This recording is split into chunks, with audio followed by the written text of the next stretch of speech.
કથા એ ભગવાનની ભક્તિને પ્રગટ કરવા માટેનું શ્રેષ્ઠ સાધન છે. પ્રિયજનો, જેનામાં તમને પ્રેમ છે, જે તમારો ઈષ્ટદેવ છે, તમારે એની કથા એકદમ ભાવથી સાંભળવી જોઈએ.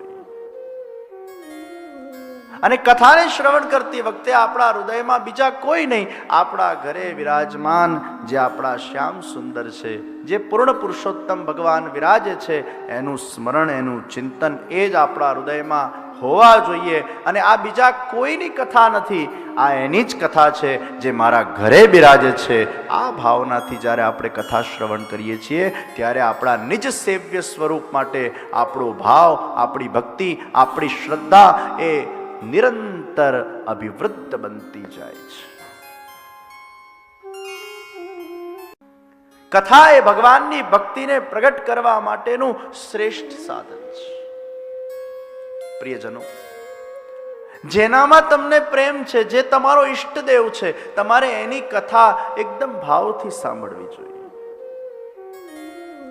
અને કથાને શ્રવણ કરતી વખતે આપણા હૃદયમાં બીજા કોઈ નહીં, આપણા ઘરે વિરાજમાન જે આપણા શ્યામ સુંદર છે, જે પૂર્ણ પુરુષોત્તમ ભગવાન વિરાજે છે, એનું સ્મરણ, એનું ચિંતન એ જ આપણા હૃદયમાં હોવા જોઈએ. અને આ બીજા કોઈની કથા નથી, આ એની જ કથા છે જે મારા ઘરે બિરાજે છે. આ ભાવનાથી જ્યારે આપણે કથા શ્રવણ કરીએ છીએ ત્યારે આપણા નિજ સેવ્ય સ્વરૂપ માટે આપણો ભાવ, આપણી ભક્તિ, આપણી શ્રદ્ધા એ નિરંતર અભિવૃદ્ધ બનતી જાય છે.